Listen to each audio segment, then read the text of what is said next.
हे रुद्रदेव शिव शंकर, शिव शंकर जगगुरु नमस्कार।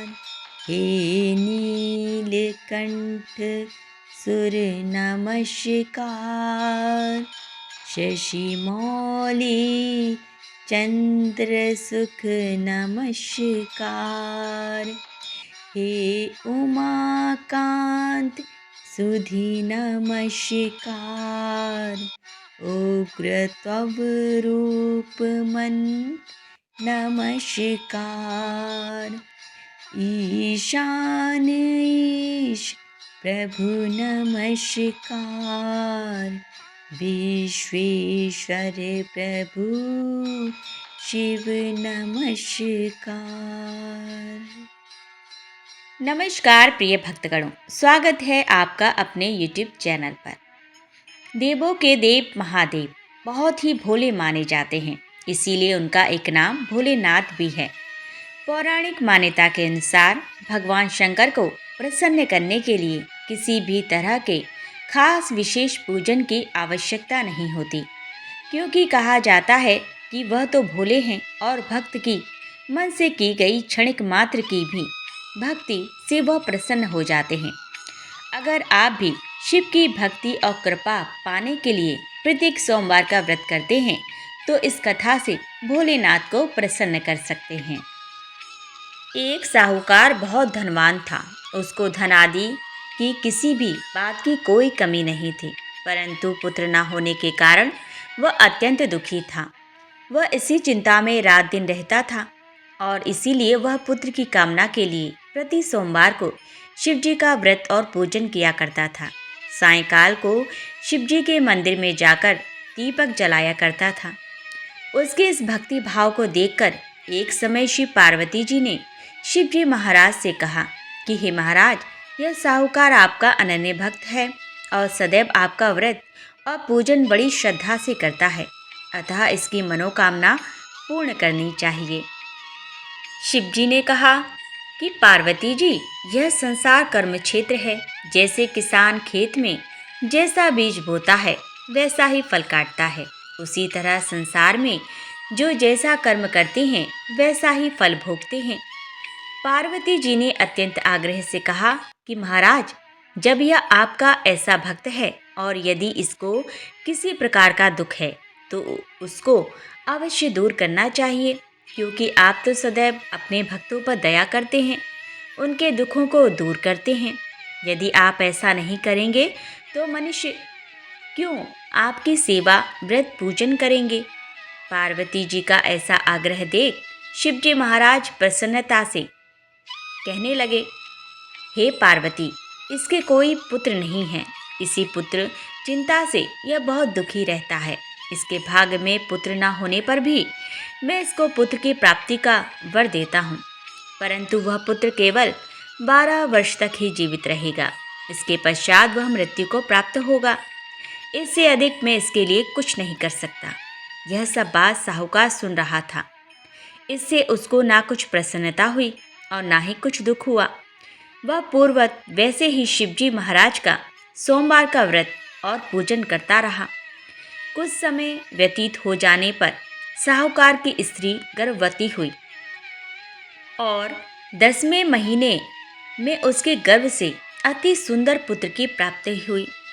साहूकार के घर में बहुत खुशी मनाई गई, परंतु साहूकार ने उसको केवल 12 वर्ष की आयु जानकर अधिक प्रसन्नता प्रकट नहीं की और ना ही किसी को भेद बताया। जब वह 9 वर्ष का हो गया तो उस बालक की माता ने उसके पिता से उसके विवाह आदि के लिए कहा, परंतु वह साहूकार कहने लगा, मैं अभी इसका विवाह नहीं करूँगा और काशी जी पढ़ने के लिए भेजूँगा।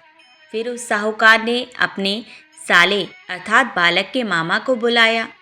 उसको बहुत सा धन देकर कहा, तुम इस बालक को काशी जी पढ़ने के लिए ले जाओ और रास्ते में जिस जगह भी जाओ वहाँ यज्ञ करते, दान देते तथा ब्राह्मणों को भोजन कराते जाओ। इस प्रकार वह दोनों मामा भांजे सब जगह यज्ञ करते और ब्राह्मणों को भोजन कराते जा रहे थे। रास्ते में उनको एक शहर दिखाई पड़ा। उस शहर के राजा की कन्या का विवाह था और दूसरे राजा का लड़का जो विवाह के लिए बारात लेकर आया था वह एक आंख से काना था। लड़के के पिता को इस बात की बड़ी चिंता थी कि कहीं वर को देख कन्या के माता पिता विवाह में किसी प्रकार की अड़चन पैदा न कर दें। इस कारण जब उसी अति सुंदर सेठ के लड़के को देखा तो मन में विचार किया कि क्यों ना दरवाजे के समय पर इस लड़के से वर का काम ले लिया जाए। ऐसा विचार कर राजा ने उस लड़के और उसके मामा से कहा तो वह राजी हो गए और साहूकार के लड़के का स्नान आदि करा, वर के कपड़े पहना तथा घोड़ी पर चढ़ा दरवाजे पर ले गए और बड़ी शांति से सब कार्य हो गया। अब वर के पिता ने सोचा यदि विवाह कार्य भी इसी लड़के से करा दिया जाए तो क्या बुराई है।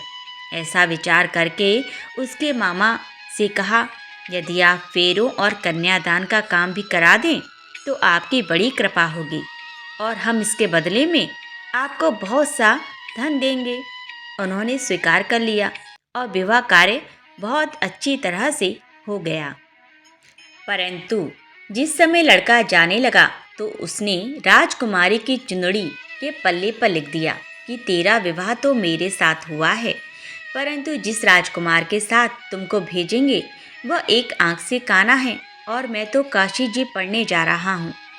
उस राजकुमारी ने जब अपनी चुंदड़ी पर ऐसा लिखा हुआ पाया तो उसने राजकुमार के साथ जाने से इनकार कर दिया और कहा कि यह मेरा पति नहीं है, मेरा विवाह इसके साथ नहीं हुआ, वो तो काशी जी पढ़ने गया है।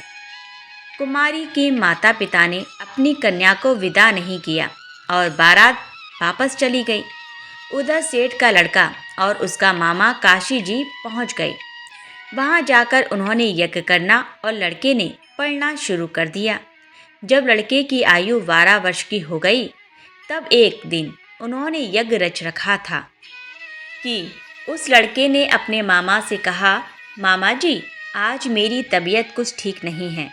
मामा ने कहा कि अंदर जाकर सो जाओ। लड़का अंदर जाकर सो गया और थोड़ी देर में उसके प्राण निकल गए। जब उसके मामा ने आकर देखा कि वह तो मुर्दा पड़ा है तो उसको बड़ा दुख हुआ और उसने सोचा कि मैं अभी रोना पीटना मचा दूंगा तो यज्ञ का कार्य अधूरा रह जाएगा। अतः उसने जल्दी से यज्ञ का कार्य समाप्त कर ब्राह्मणों के घर जाने के पश्चात रोना पीटना आरंभ कर दिया। संयोगवश उस समय शिवजी महाराज और पार्वती जी उधर से जा रहे थे। जब उन्होंने जोर जोर से रोने पीटने की आवाज़ सुनी तो पार्वती जी शिवजी को आग्रह करके उसके पास ले गईं और सुंदर लड़के को मरा हुआ देखकर कहने लगीं कि महाराज यह तो उसी सेठ का लड़का है जो आपके वरदान से पैदा हुआ था। शिवजी ने कहा कि पार्वती जी इसकी आयु इतनी ही थी सो भोग चुका।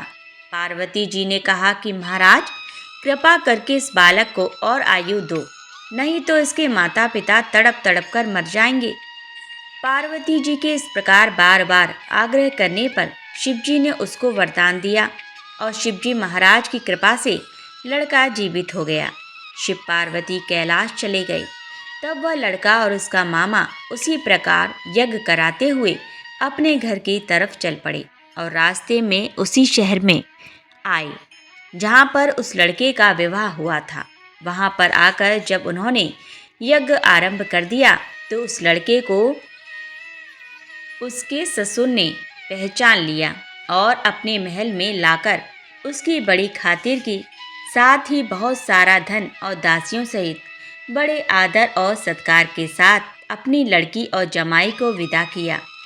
जब वह अपने शहर के निकट आए तो उसके मामा ने कहा कि पहले मैं तुम्हारे घर जाकर खबर कराता हूँ। उस समय उसके माता पिता अपने घर की छत पर बैठे हुए थे और उन्होंने यह प्रण कर रखा था कि यदि हमारा पुत्र सकुशल घर आया तो राजी खुशी नीचे आ जाएंगे, नहीं तो छत से गिरकर अपने प्राण दे देंगे। इतने में उस लड़के के मामा ने आकर यह सारा समाचार दिया कि आपका पुत्र आ गया है, परंतु उनको विश्वास न आया। तब उसके मामा ने शपथ पूर्वक कहा कि आपका पुत्र अपनी स्त्री तथा बहुत सारा धन लेकर आया है। तो सेठ ने बड़े आनंद के साथ उनका स्वागत किया और वह बड़ी प्रसन्नता के साथ रहने लगे। इसी प्रकार जो कोई भी सोमवार का व्रत धारण करता है अथवा इस कथा को पढ़ता या सुनता है, उसके दुख दूर होकर उसकी समस्त मनोकामनाएं पूर्ण होती हैं। इससे लोक में नाना प्रकार के सुख भोग कर अंत में सदाशिव के लोक की प्राप्ति हुआ करती है। प्रिय भक्तगणों, आज की कथा यहीं संपन्न होती है। यदि आपको हमारी यह वीडियो पसंद आई है तो प्लीज़ हमारी वीडियो को लाइक ज़रूर करें और यदि इसी प्रकार की और वीडियो भविष्य में देखना चाहते हैं तो हमारे चैनल को सब्सक्राइब अवश्य कर लें। पूरा वीडियो वॉच करने के लिए धन्यवाद।